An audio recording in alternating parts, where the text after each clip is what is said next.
Hello, I'm Martin Park. You can call me Coach. Welcome to the channel. Today I'm going to talk to you about the possibility of you taking responsibility for your own health and well-being. And honestly, I don't even know where to start with this, and not because I don't know what I'm talking about, but because I don't know how to get you to listen and take what I'm saying seriously enough so that when you get to the end of this podcast, you immediately take action. Every day I talk to people who are sick and tired and unwell and living what I would consider a miserable life due to whatever it is that they are struggling with. And even though I tell them what they need to do to become fully healthy and vital again, most don't take any notice of what I tell them. They listen to what I have to say, but when they leave my presence, they just go right back to their life and continue to do exactly what they are already doing without making any changes at all. And then when I run into them again, they are still suffering with whatever they have because nothing has changed, or more importantly, they haven't changed anything. So again, I tell them what to do and they listen, then they leave and they do nothing again. And this goes on and on and on until I can't be bothered telling them anymore, as they are either arrogant, deaf, stupid, or bone idle lazy. But today, talking to you, I'm going to assume that you are neither of those people, but that you are actually an intelligent human that is genuinely looking to either get back your health as you are currently struggling with something, or that you are someone who is still in good health, but you want to know how to hold on to that for the rest of your life. So first, let me show you how little you know about some very important things that apply to you and your body and your health. Then I will tell you what that means. Then at the end, I will tell you what are your choices in regard to fixing it. A few questions, if I may. And I will pause for a second after each question so that you can either visualize the answer or say the answer out loud or inside your head. How much toothpaste do you need to put on your toothbrush so that it doesn't get too foamy, but it gets foamy enough so you can clean your teeth properly? When in the shower, how much shampoo do you need to put into your hand so you can wash your hair properly without wasting any shampoo? What size shoes do you wear? Can you tell the difference between a salty taste, a sweet taste, and a sour taste? Can you feel the difference between a very cold day and a very hot day? Do you know or can you feel when you need to go to the toilet? Can you tell the difference between a sneeze, a yawn, a hiccup, and a cough? Have you ever felt thirsty and known that you needed to drink something? Can you tell the difference between when you are laughing and when you are crying? Can you tell the difference between breathing fresh air, car fumes, or someone's cigarette smoke? How many milligrams of magnesium, calcium, and zinc are you getting from your food every day? How many international units of vitamin D are you getting from your food every day? How many milligrams of iron are you getting from your food every day? And what is the proportion of hamine and non-hamine? How many micrograms of vitamin B12 are you getting from your food every day? How much omega-3 and 6 are you getting weekly, and what is the balance between the two? How many grams of fiber are you getting from your food every day? That's 16 total questions, and based on my experience, I'm fairly confident that you got the first 10 right, and with the last 6, you didn't have a clue. You had no idea at all other than maybe a vague guess. And right now you might be thinking, who cares whether I know how much of those things I'm getting as long as I'm getting enough, which I am. And that would be a valid point of view if it wasn't for the following facts. Fact 1. I've been breaking people's diets down into what nutrients they are getting for over 45 years. And other than athletes and serious trainers, whose diets are nearly always providing them with what their body needs, everybody else who has little to no idea what they are doing is always deficient in a range of nutrients. Everyone else. Here is an example of one of my neighbours in my apartment complex whose diet I worked out recently. He is a 24-year-old engineering student from China. He eats approximately 2,550 calories per day.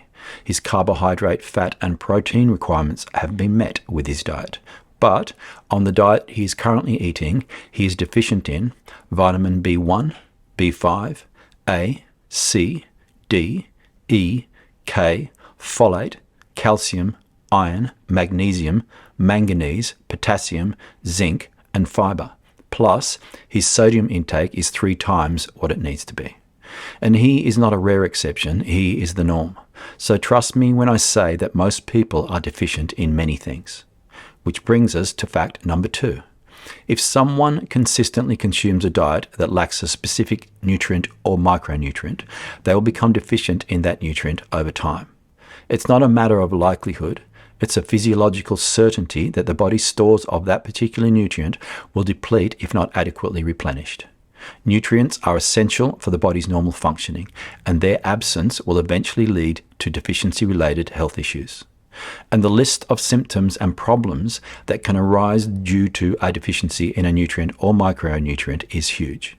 Here are but a few.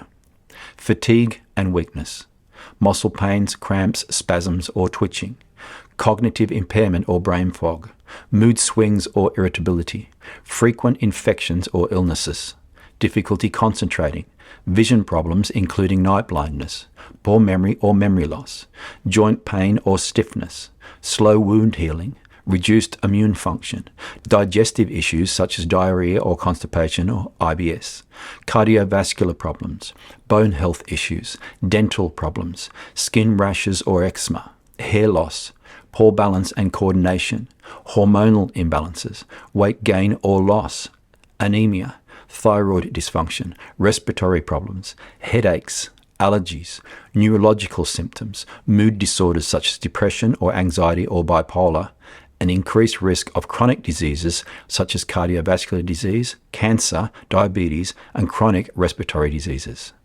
And when I tell people of these possible symptoms and sicknesses and illnesses, I usually get a look of, that can't be right.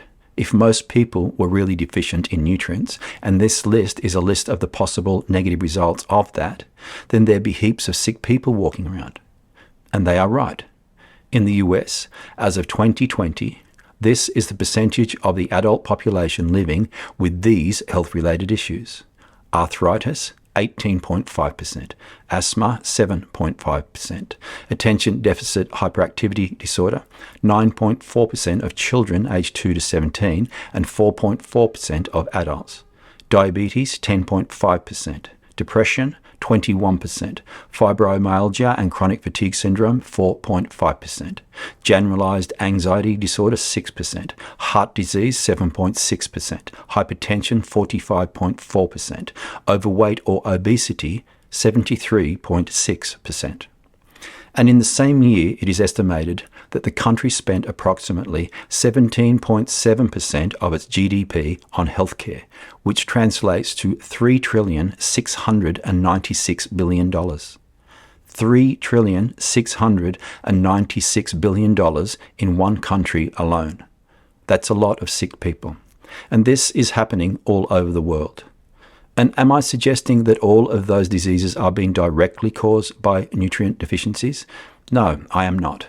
But what I am saying is that many of the risk factors for these diseases can be minimized and in most cases eliminated altogether by adopting a healthy lifestyle that includes a nutrient-dense and appropriate diet, regular physical activity, avoiding smoking, managing stress, and maintaining a healthy weight.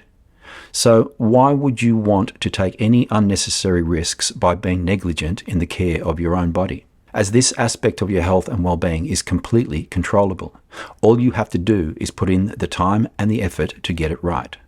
To me, it makes absolutely no sense at all to not make sure that you are taking care of your body, your machine for life, in the best way possible. So how can you do that? Well, let's just consider something else first, and that something is cost and how much you are prepared to invest in your health and well-being. $10? $1,000? $10,000? No idea? What should it cost? Let's hold that thought for a moment, and instead we will look at the base cost of an average individual's journey of life from birth to adulthood. And we will use the United States as our template just to keep things simple. The average cost of raising a child to the age of 18 in the United States is around $230,000 to $250,000. This figure includes expenses such as housing, food, clothing, education, healthcare, childcare, transportation, and miscellaneous costs. So by the time you are 18, your parents have already invested somewhere around $230,000 to $250,000 to get you from 0 to 18. If you then go on to college to get a bachelor's degree in a public in-state university, on average, tuition and fees will range from around $10,000 to $20,000 per year. So that's another $30,000 to $60,000 investment. And if you choose to add in masters, then that will increase by another $10,000 to $30,000 at the public university level. Then, when you meet someone you love and you choose to get married in a traditional style, the basic and average cost of that wedding experience will be between $28,000 to $34,000. So rounding that all up, between $298,000 and $374,000. And that doesn't include a car or a home or anything else. It's just the bare bones basics of getting you set up and out into the world. And if we move that to another country, the costs will change, sometimes more, sometimes less, but the same basic expenses will be there regardless of the country or culture. You have to be raised, then educated, then moved out of your family home and into your own life. And what the hell has all that got to do with what we are discussing? I'll get to that in a minute. I still have one more thing to add. As of this writing, October 2023, the cost of the base 256 gig version of the iPhone 15 Pro Max in Australia is $2,199, with a Samsung Galaxy S23 Ultra 256 gig version being a few $100s less. I'm currently living in Melbourne, and according to the state government's slogan, it is the education state, which it is, as there are students everywhere.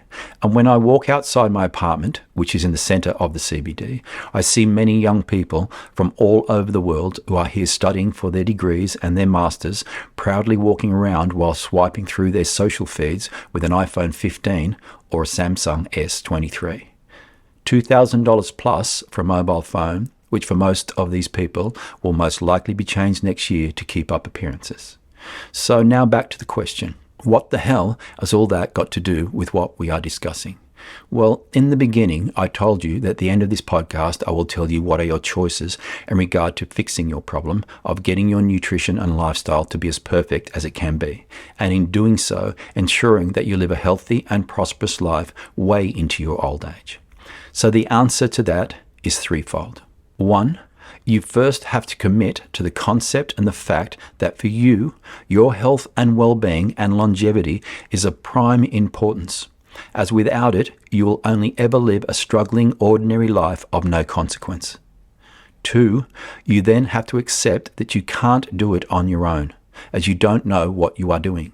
You will need assistance to get it right first, then you can continue on your own. And 3, don't be cheap with your health. It has cost hundreds of thousands of dollars to get you here. So spend whatever it takes to get you to be able to set yourself up so that you can travel the rest of the way through your life in first-class style. You either pay a small amount now to set yourself up, or you pay a huge amount later trying to get back your health via the $3,696 billion per year health system. From where I stand, as the title of this podcast states, it's your body, your life, your health, so own it. Should you wish for me to help you, then for half the cost of an iPhone 15, you can get a customized diet, exercise, and lifestyle makeover that will set you up to be a bulletproof superhero. I will leave a link in the description that you can contact me on should you wish. And my final suggestion, whatever you choose to do and however you choose to proceed, then please, I implore you, implement it. Because based on everything that I've learned in my 45 years of experience, if you pause or wait at all, you will never start. And then you are doomed to living a sick and mediocre life until you die. If you have any questions, then please leave them in the comments. I thank you for listening, and I look forward to spending some time with you again. Bye for now.